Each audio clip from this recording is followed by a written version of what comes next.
Hey there, friends. I hope that you enjoy this episode of the Remembering and Reenchanting podcast as much as I enjoyed making it. I want to take a moment here at the beginning to extend a special offer, an invitation to you, our dear listeners, to join the Remembering course. Our next start date is going to be in middle of March. This is a powerful, deeply moving, and for many people, transformational experience into the heart of colonization, climate change, family histories, ancestors, and so many other critical intersecting pieces. Just visit our website, Sequoia Samanvaya. All the information is in the link below.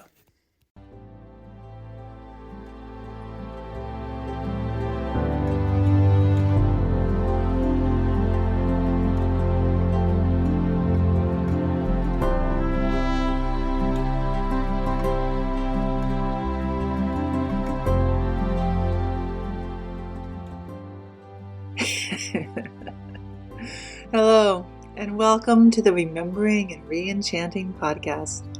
My name is Sarah Jolena Wolcott, and I am your hostess on this sacred learning journey of unraveling, unveiling, and becoming more fully alive at the end of the world as we know it.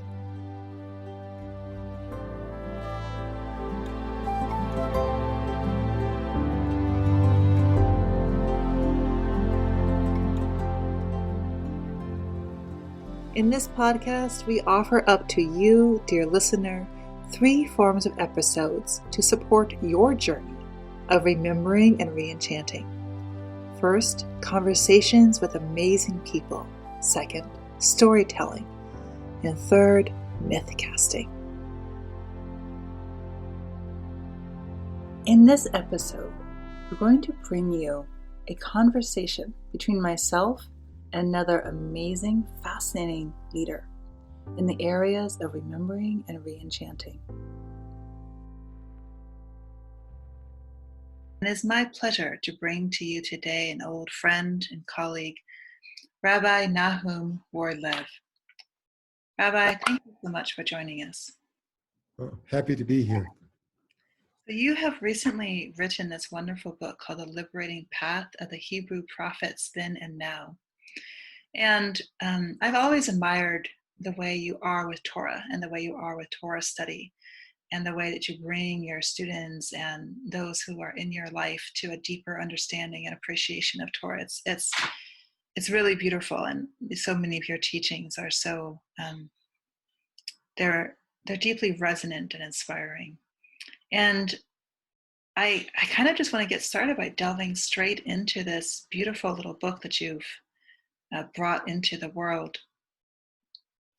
I'm wondering if you could start with talking about how is it that you reinterpret the divine and how is it you reinterpret the way we talk about God? Because the first thing that you really do here is you don't start by defining the Hebrew prophets. You start by defining who is God and how are we to refer to the divine name. Yeah, so I didn't see myself as redefining God. I saw myself as really unpacking what those 4 letters of God's name, the tetragrammaton, Yud and the Hey and the Vav and the Hey, really mean. You know, as we know, we have in the Torah words for God, like Elohim. And then we have these 4 letters, which are not God, but actually God's name. And first is to take in the intimacy of that. This is God's name. And in the ancient world, there was really a sense that to know someone's name was to know something deep and essential and core about another person, or in this case, to know something deep and essential about God. So in giving us God's name, the Torah is really inviting us into a very intimate relationship with God. At the same time, those 4 letters in the Hebrew, in the Torah, they don't have vowels. They're just consonants. And so we don't exactly know how to pronounce that name. There's a mystery to that name, that the essence of God, that name is beyond us. We can't get our mind around it. We can't fully grasp it. We can connect to it, but we can't really say, oh, we've got it in a way that we have an idea in our head, we can relate to it. So that name, Yud and Hey, Vav and Hey, and that's where the Christian tradition gets Jehovah. I mean, they put vowels underneath those letters and they got Jehovah. But the rabbis translated, when they said what the unsayable name, when they had to read it, they said the word Adonai, which means my Lord. And in the period of the rabbis who are doing this, they're living in the first and the second century of the Common Era under intense Roman imperial oppression. They were making a powerful statement, which was that Caesar was not Lord, that their God was Lord. It was a political and a faith statement. In pronouncing Yud He Vav He Adonai, my Lord, it was a courageous statement of saying God is Lord and Caesar is not. But those letters don't mean my Lord. In fact, what those letters are in Hebrew is the word for to be in the perfect, the present, and the imperfect, the past, present, and the future. So that name, Yud, Hey, and Vav, and Hey, has something to do with being in presence beyond time. And further, when Moses in Exodus chapter 3 asks God, well, what's your name? And basically, Moses is asking for some grip. Moses is being asked to go before Pharaoh, and Moses wants something to give him strength and courage and to encourage the people. And he wants, in a sense, to have some control over God. What's your name? And God says, well, no, I'm not going to tell you my name. But what God says, I will be what I will be. I will be what I will be. And then God says, I will be with you. So this name, this mysterious name, has something to do with being and being present and being with. And so rather than translating those letters as my Lord or Lord, I like translating them as living presence. God as this living presence that we can't really grasp with our minds, but we can feel present in our hearts and in our souls and in our bodies and in our awareness. And yeah, that sense of living presence. Yeah. Mm. And I'll add one more thing. I could spend the hour talking about those four letters. Rabbi Arthur Wascott does a lovely thing with those letters. He says that if one could find one way of pronouncing it, it would sound something like this.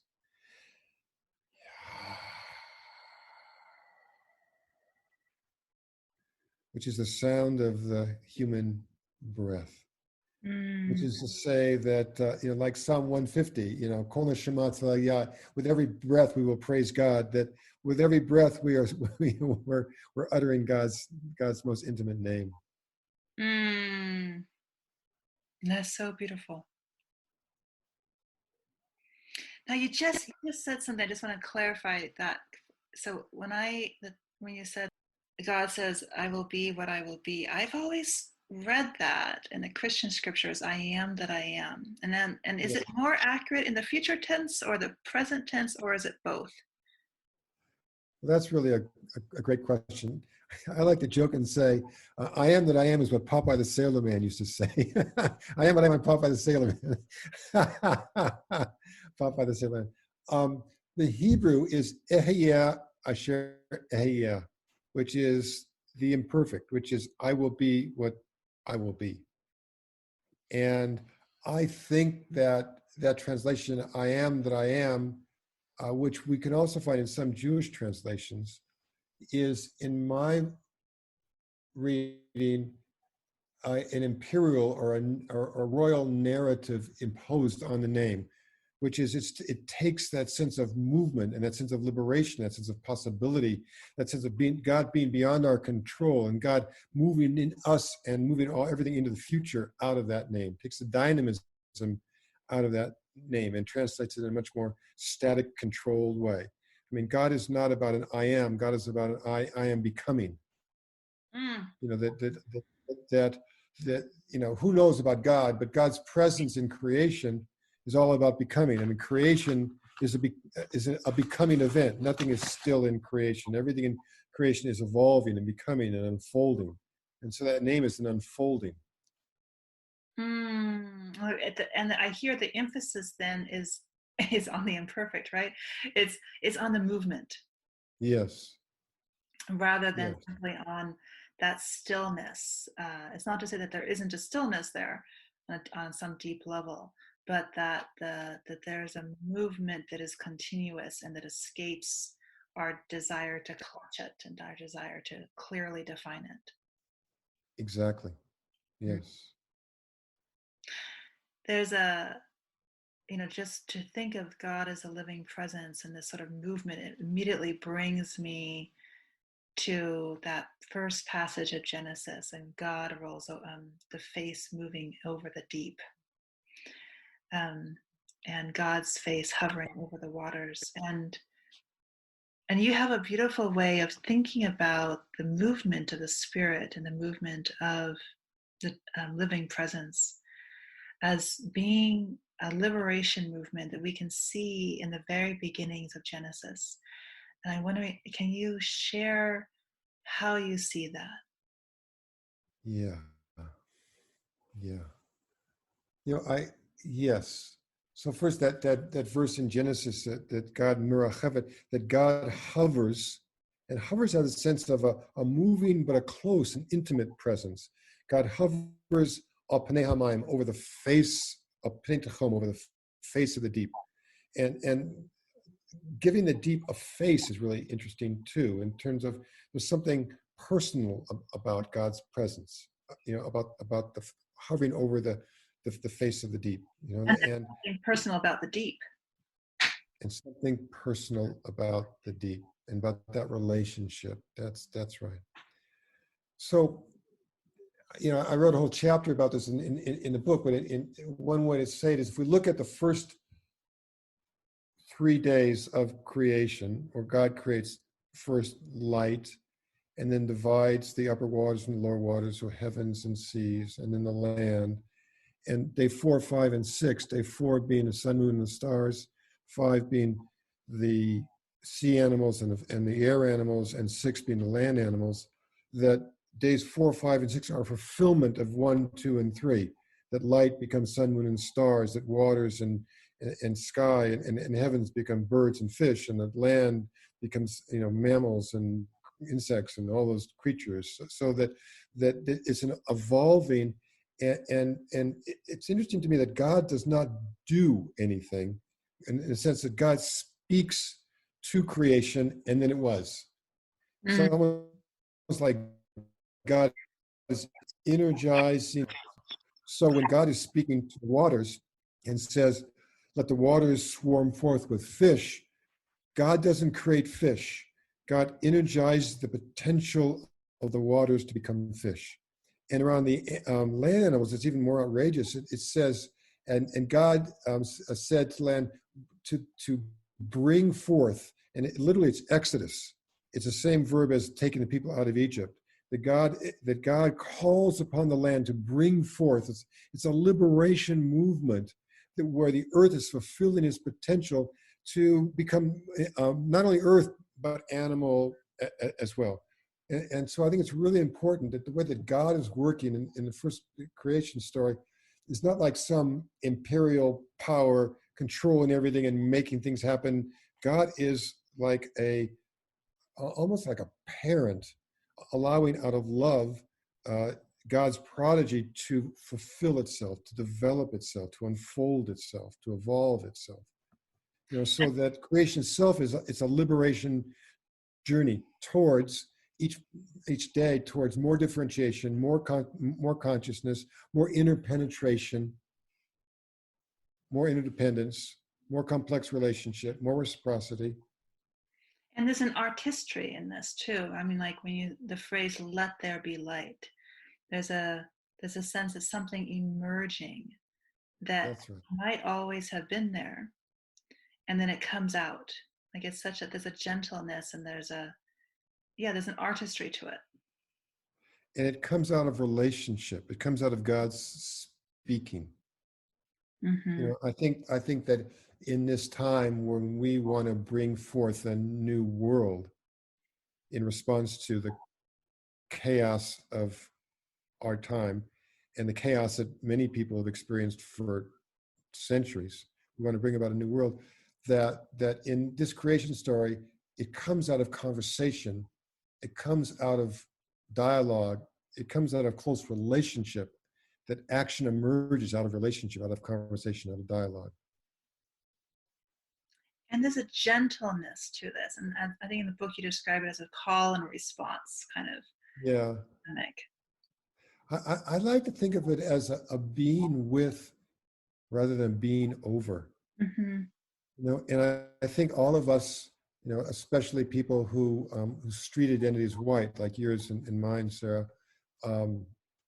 that growing up within a white supremacy culture, that we're taught that the place to be is over on the top. Mm-hmm. Be over, be on top, be in control. I mean, that's the royal narrative. And what God is modeling here is the alternative, which is being with.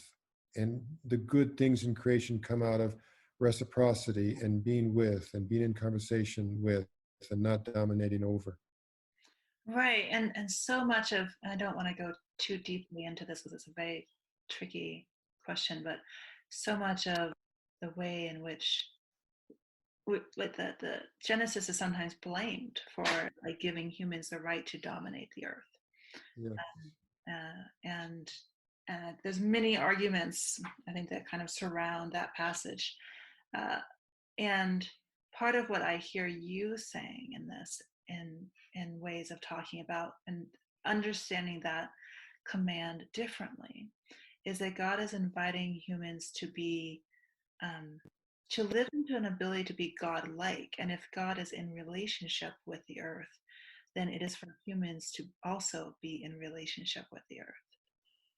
Yes, that's right. To be an intimate, reciprocal, caring relationship that benefits the earth as much as it benefits the human. Now, I feel I keep asking this question to different people. Is there, in your opinion, a way of translating the word dominate in a different way than it's been generally translated? So in that verse, there's two verbs. There's to subjugate and to dominate. And so subjugate is a little easier to deal with, but we'll talk about both. Subjugate is to treat something as your subject. And so I read that exactly the way you said it, that God is inviting people to be in relation to the earth, just like God is being in relationship to the earth, that God is being sovereign in relation to the earth by supporting the earth's potential to fulfill itself. That what it means to be sovereign and to have a subject in Genesis 1 is the way God is being sovereign, which is out of love and caring and support of the fulfillment of the subject. And so humans are invited, I just know I was saying what we said earlier, humans are invited to be sovereign in that way, to bring whatever gifts we've got to help creation, ourselves included among all of creation, to unfold, to evolve, to be what it is to become. So when we take that word subjugate, I think it's to be sovereign, to treat the earth as God is treating the earth in that very same narrative. Mm. Now the word to dominate or to rule, and the rabbis make a play on that. In Hebrew, the root to dominate and to rule is very similar to the root which means to bring down. Mm. And the rabbis say in the Midrash that if you use your rule for the benefit of all, then your rule will be sustained. But if you use your rule for your sole benefit, you will be brought down. Huh. They use play on words to say that. Yeah. I haven't heard that before. That's helpful because I feel like it's one of the pieces that we keep struggling with. It's like this, these words dominate and subjugate, and how to move away from a power over and power into a power with kind of dynamic. I know there's a continual theological and practical like struggle in both, definitely in Christianity, and it sounds like that there has been a lot of thinking around this in Judaism as well. Yeah, and I think as we're all trying to dismantle the effects of white supremacist culture in ourselves, in our synagogues and churches, in our society, that moving away from power over towards power with, moving to being with rather than controlling over, is at the core at all of those levels. And beneath that is really the sense, I think, what we're learning in this day from, seeing, for many people, seeing what BIPOC people have seen for a long time, the interlocking systems of racism in our country, and seeing those systems, and also seeing from this virus, we see that we're not individuals, we are systems. There's no such thing as an individual. We're all part of systems. And so the way to flourish in a system is to be in reciprocal relationship.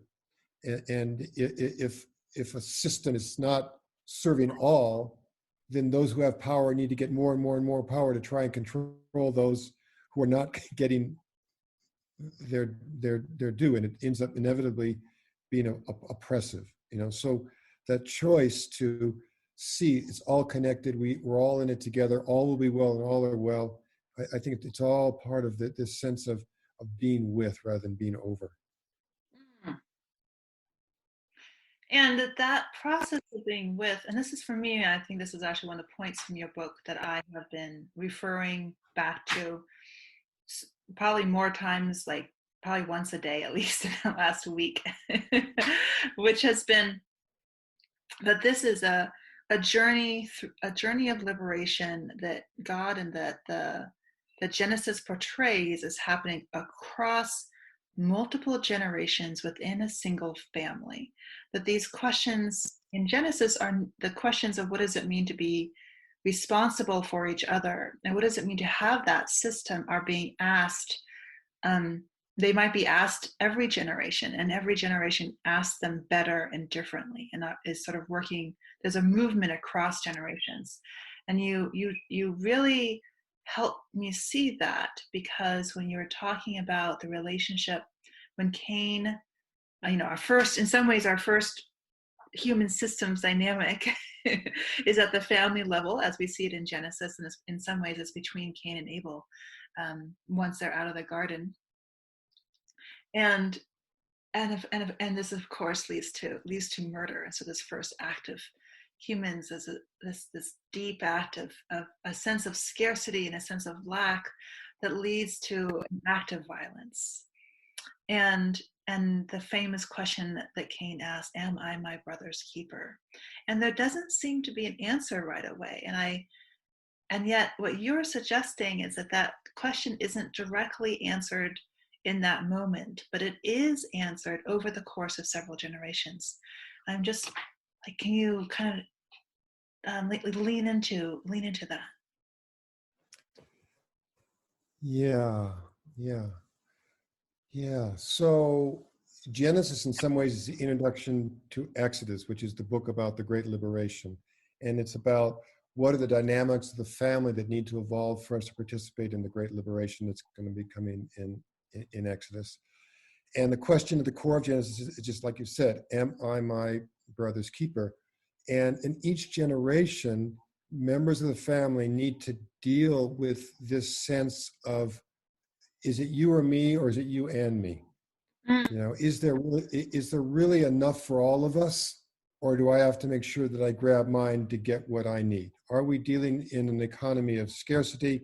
Are we dealing in an economy of abundance? And the sense in Genesis is that there is enough, there is an abundance if we share it among each other. And if we perceive scarcity and try and grab ours because there's not enough, then it creates an economy of scarcity. So that, in the first generation of the Hebrew family of Abraham and Sarah and Hagar, there's a competition between Sarah and Hagar about whose son is going to be the one who's going to. There's not enough inheritance. Who's going to be the one to get the inheritance? And in the next generation, there's a struggle between I should say it skips a generation in the way we're going to tell it now. In the third generation of the sons of Rebekah and Isaac, Abraham's son Isaac has two sons. He and Rebekah, they have two sons, Jacob and Esau. There's this battle between them, struggling. Who's going to get the birthright? Who's going to get the blessing? And the irony in that story is that Rebekah has been told by God that Jacob is the one to carry on the lineage of Abraham, and yet Esau is the older one. So it's like a perfect setup. It's like it looks like there's not enough, and that Jacob's not going to get his. And ultimately, Jacob and Rebekah conspire to deceive a nearly blind Isaac and to steal the blessing. But the irony is that when Isaac, the father, gives the son who he thinks is Esau, but is Jacob, the blessing, it's not the blessing of the lineage of Abraham. It's a blessing about land and fertility and physical power and all those things. It's only later when Jacob is fleeing from his brother that Isaac gives him the blessing of Abraham. He never intended to give Esau the blessing that was appropriate to Jacob. He knew what he was doing. He was giving Esau the blessing for Esau. There was enough, but there was a misperception of scarcity. And this goes on through the generations until we get down to Jacob's 12 sons.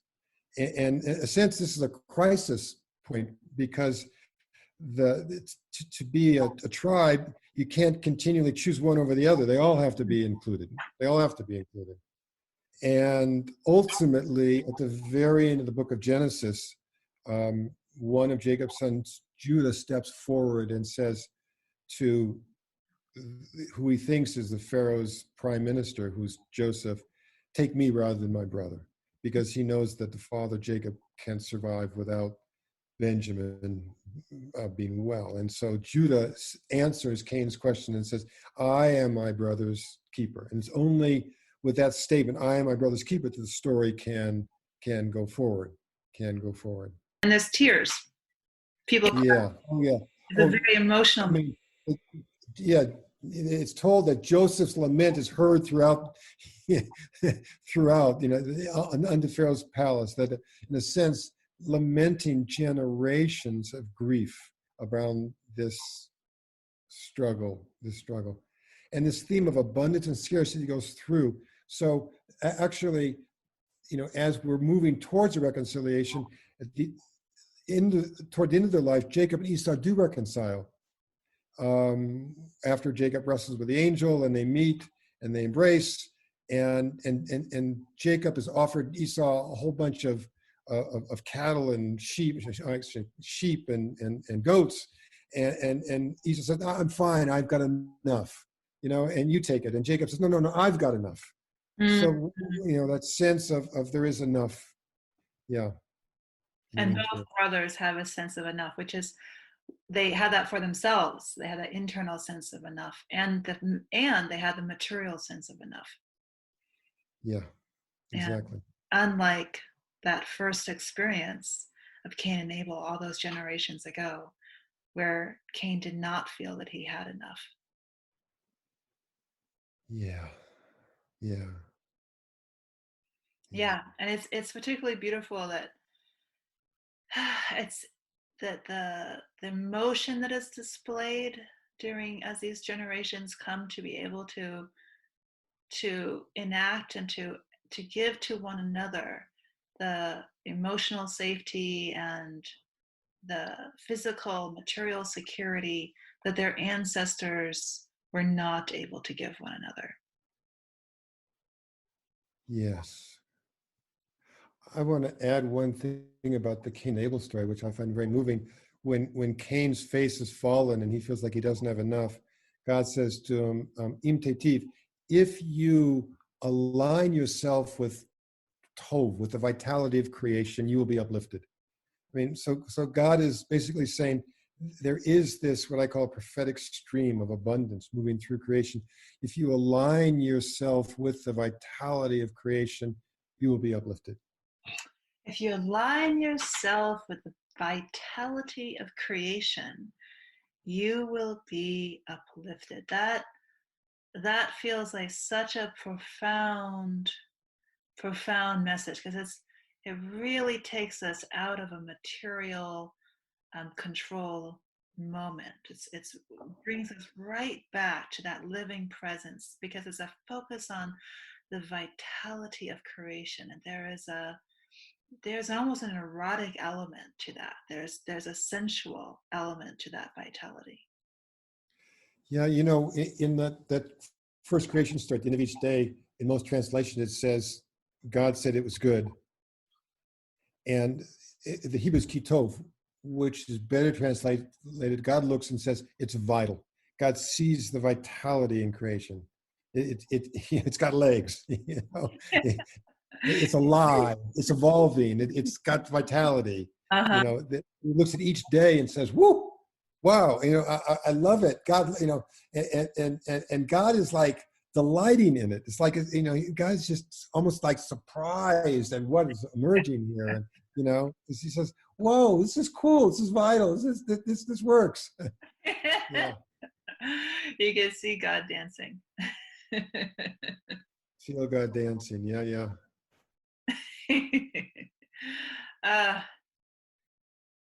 And so this is one of the threads, and you chart this thread over the course of the Torah, not just in the book of Genesis, but you chart both the reality of an abundance and the desire for greater vitality, and that this vitality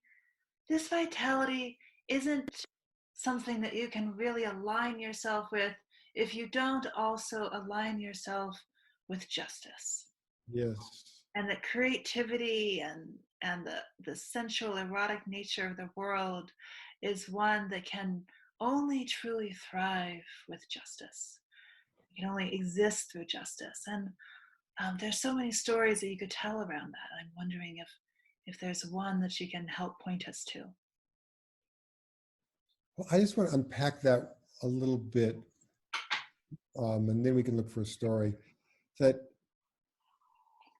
if we do not pursue justice, which means if we do not see that the abundance is fairly shared, then those who have more need to exert violent control over those who have less to keep their position of privilege. Mm. And that move takes you away from the vitality of creation. The great liberation thinker Paulo Freire writes, he talks about possessor consciousness, a possessor consciousness, that when one becomes an oppressor, that one alienates oneself from life, from what I would call the tov, the vitality, and needs to continually consume life to fill oneself, because one is not getting the vitality of life, and so one needs to control and own and possess more and more and more and more and more and more, so that if we're not pursuing justice, our alienation from that tov takes us at a distance from that vitality. The alienation, the justice helps us not experience alienation. Yeah. Yes. Am I getting that? Yeah. Yeah, or that just relationships allow us to be in reciprocal, mutually fulfilling relationship with each other and with creation. I mean, and it is in that nature of reciprocity and mutuality that the tov, the vitality, flows. So by pursuing right relationship, we could talk about justice. Justice in the Bible is a vast concept. It includes, legal justice and material justice and the very quality of our relationships itself. And so when we pursue right relationship, when we pursue caring, love, reciprocity, we're connecting to the juices of life. And when we're not, we're cutting ourselves off. Mm. And this, when you use that phrase, like we can flow in vitality, and I think about all the effort that has been put into people talking about their personal self-development, the fulfilling of someone's potential. People often talk about that as experiencing themselves as in the flow. And part of Yes, what I hear you saying is that personal experience of being in the flow and of being connected to your higher purpose in life is not actually possible over the long term if you are not also operating within a society that is enabling justice. that's right. That's exactly right. So, which of course is part, that's part of why the individual is so consistently responsible for the just keeping of the society. Yes, yes, I think so. When one of the other stories that you share in this book, which really I have been sharing with many people, it's very closely, it's very much about this, is that this notion that this, what do we do with, what is the role of wealth? And it's and in these early parts, there's of course the sacrifice of the fatted calf, and which is like in some ways it's the sacrifice of that which to God in order to gain more, in order to gain God's blessing, which is understood to be greater than the fatted calf. But then God goes beyond that. God doesn't just tell the people that we have to focus on um, a sacrifice in order to obtain greater blessing of a material animal. But God also says later, after the journey in Exodus, which as you point out is very much the entire point and story, it is the story of the Torah, is the story of Exodus, as you say, that there is a moment after Exodus when God says, when you were in Egypt, when you were in the wilderness, I did not ask you for a fatted calf. I only asked you for justice. Yes, And I find that so powerful, because it really helps us to hone in on what is it that God is really asking for. yes. As we all know, the prophet Micah, of course, said, what does the Lord ask of you? What does living presence ask of you? What does living presence ask of you? But to do justly, to love mercy, and to walk humbly with your God. Yeah. I think it's really important to point out that the single strongest concern of the statutes in the Torah are economic justice. I mean, it's an elaborate system of redistribution within Exodus. Actually, we could start even earlier. Let's go to the very beginning.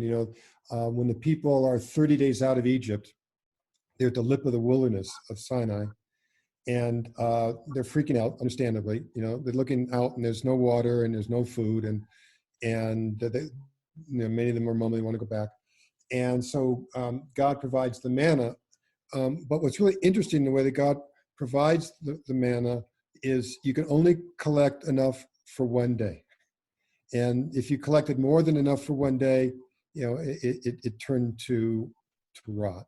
With exception of the sixth day when they were collecting for the Sabbath, and gathering for the Sabbath, and also the ritual of the Sabbath, to take a day off. Of course, some people went out on the seventh day and found there was no man on the seventh day, but to trust in the vitality of creation, that you can trust creation, and you can rest and let creation rest. And so that whole sense of equal distribution and of work and of rest is there at the very beginning of the journey. That's really the first spiritual practice that's given people the manna. But in the book of Exodus and later in Deuteronomy, we have these elaborate systems of redistribution. The seventh year, the land is to go follow, and anyone can come and harvest from the land. It doesn't belong to you. On 7th year, anyone can take what grows on the land, and you're not allowed to glean from the corners of your field. You have to leave the corners of your field to the poor. And if you drop a sheaf on the ground, you can't pick it up. You have to leave that for the poor. And on the 49th year after the Jubilee, the land goes back to its original owner. So it's almost as if to say, we want people to have the incentive to go out and work, that they're going to get some reward for it. We don't want generational wealth. At the end of 49 years, we need to redistribute everything and start again. Right. And it's also to say that the generational wealth that matters is the wealth of the people of the whole, not of an individual family. Thank you. Yeah. Yeah. And the people are going to be better off. The redistribution will enable the people to be connected to the Tov, to the vitality. Right. And that will be good for everyone. That redistribution and that blank slate, if you would, and that sort of everything being able to come to a place of rest from which something new can form enables it like there's a sense there of this being helpful for everyone, and that justice isn't only justice for the poor, it's also to help the wealthy. Yes. Connect to their Tov as well. Yes. Yes. Yeah, and that, of course, that's Paulo Freire's understanding as well. That the oppressor doesn't suffer immediately the way that the oppressed do, and in many ways the same ways, but the oppressor is also suffering from the oppression. Right, and it can be so easy to lose that piece, and to lose that the purpose is to come back to vitality for everyone. Yes, to be with a God whose name is I will be what I will be. Yes. Living presence. Yeah, and this thing you're saying about rest as critical and central to that, and the practice of Shabbat is central to enabling the I-thou relationship to really emerge and to flourish. Is essential, and it's essential to that is something that's happening every week, regardless. Yeah. The great Rabbi Abraham Joshua Heschel, in his book on the Sabbath, a gem of a book on the Sabbath, talks about, this is my own language, but we easily get caught up in doing, in doing this, our tasks and all of that.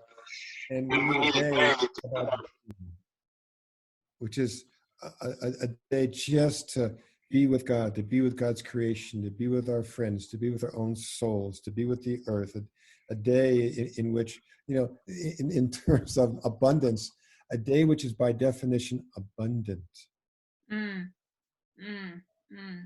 Practice of abundance once a week. Yeah. I was impressed. A friend told me that some of the protests in I think it was Santa Fe were actually called off because the organizers were tired of organizing. And I thought, good for them to really acknowledge and recognize the importance that no matter what your job is, no matter what your role is in society, that time of beingness is and of rest is such a critical dimension of moving towards that greater vitality. Yes. Yeah. A time of being with. And the prophets who often have these kind of crazy experiences, they are also letting themselves be in relationship with God. Yeah, I wrote in the book that I think the prophets get misrepresented as these sort of angry old men shaking their finger at a wayward people. And who these prophets were, and Abraham Joshua Heschel, again, in his book, The Prophets, opens this up. These were people so imbued with God's love for all of creation, so full of that love, that witnessing any limitation, any oppression, that kept, from them, humankind. They were not as concerned about the earth as we are today, but that kept any part of humanity from fulfilling itself. Any limitation of human fulfillment was an abomination to them. This is this creature that is not able to fulfill her and himself, their self, is God's beloved. And that's intolerable. And so out of being animated by God's great love, they specifically named the systems of oppression of their day. And more than that, they named the culture that supports that oppression. You know, why is it that the oppressor feels it's okay to be a part of that? What's the culture that's, they named the culture. They named the interlocking systems of oppression. And then to go a step further, sort of animated by God's love, they could see the possibility of a radically alternative future. So they weren't lost in the brokenness of the moment, but they envisioned and articulated and foresaw a radically alternative future in which love was at the center and all would be well. Mm. And they speak in poetry. Yeah, they're poets. The great scholar Walter Brueggemann says these prophets are amazing poets. The imagery that they bring us is just, heartbreaking, beautiful, and they're really, they're often, these are really vehement people, and they're expressing great passion, and sometimes people are put off by the passion that these prophets feel, but it's out of God's love that they're expressing this passion. Mm. Mm. Mm. Well, we're coming towards the end of our time, and there was a question that I once heard you ask. You can probably give better context to this than I can, which is a question apparently that rabbis will sometimes ask each other. What is your Torah now? Which I understand to be a question. Maybe you can explain the question better than I can. I love this question. Yeah. So within the rabbinic tradition, there's understanding that each of us are carriers of the text. That the text meaning is not isolated to the word on the page, but is how is it lived and exemplified in our own life. So the Torah is not meant to be a word on a page, but it's meant to be a guide for a life. And so what is your Torah is, what is the teaching that is at the center of how you are living? What will those who know you well say, this life embodies this teaching? And that would be the Torah that one is bringing into the world through how one is living. Mm. In a sense of, yeah. That God creates in dialogue, in the sense of that Torah creates in dialogue, that in dialogue with the text, the text gets the first word, but the final word is our life and how we're living that into the world. The text is the first word, and the final word is our life. Mm. Yeah, once again, that kind of brings us back to this notion of tov and vitality. Yeah.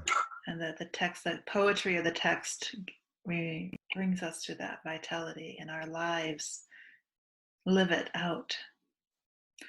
And so I'm wondering, do you have an answer for that question right now for yourself? Well, the Torah that I'm working on living, talking about is the Torah of being with, the Torah of relationship, the Torah of thou, the Torah of listening, the Torah of dialogue, the Torah of risky conversation, the Torah of living an exodus journey, being a part of a liberation. I think that one of the gifts that God, whose name is I'll be what I'll be, give us that it's not simply that you and I that we're living in a moment calling for liberation. This is a dramatic historical moment, but that the human vocation is to be on a liberation journey. there's a rabbinic saying that last year's Passover can become this year's Egypt, meaning that what was liberation a year ago no longer is. We've got to still work on it. There's another step. We never fulfill ourselves fully in our ability to love and to connect and to be with and to be present. We're always growing in that way, so that life is an ongoing liberation journey, an ongoing Exodus journey, that the Exodus began with creation and moves through the stories in Genesis, through Exodus, from Egypt, through the prophets, down into our right here and right now. I hear in that this grand sweep of history that's sort of coupled with like this awareness of the ancestors, this awareness of the deep ancestral stream in which you ride, and also an acute awareness that like that stream is very much a dialogical stream right now. That you can't. It's not about sitting on the past, or that the past can carry us. But the work is also the work of paddling, and that's an interactive engagement. Yep. Yeah, I like that. The work is the work of paddling. Yeah, one stroke at a time. Yeah, and that there is a face in the deep that is responding to us. That is. I think that's so important. I think it's so important that, that can we go more deeply into our love affair with the world and with all of God's creation. I mean, in its particularity. Like I'm looking outside and there's this big, beautiful juniper bush that is huge outside my window that I have an intimate relationship with. And there's a beautiful rose bush in front of my window here. And there's a pear tree, and in the sky and the clouds and the mountains, the Himalayas, I can see them 60 miles away to the west. And, to be in love as God is in love with the world. Well, that sounds like a really beautiful place to end this conversation. So may we all fall more deeply in love with our world and with one another, with compassion for the ancestors and for everything that they went through, and with the stream itself. Amen.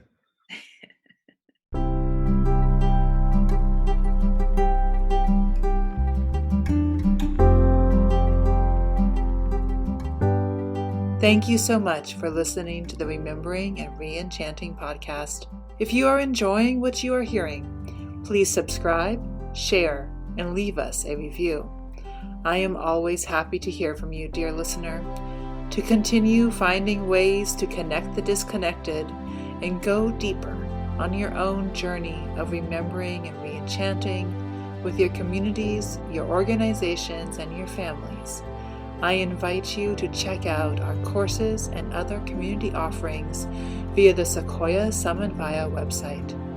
You can also follow us on Instagram, Facebook, and LinkedIn. Though I must admit I spend much more time working with really amazing people than crafting social media. If you want to work with me one-on-one or bring me to speak at your organization or family office, you can find out more at sarahjelena.com.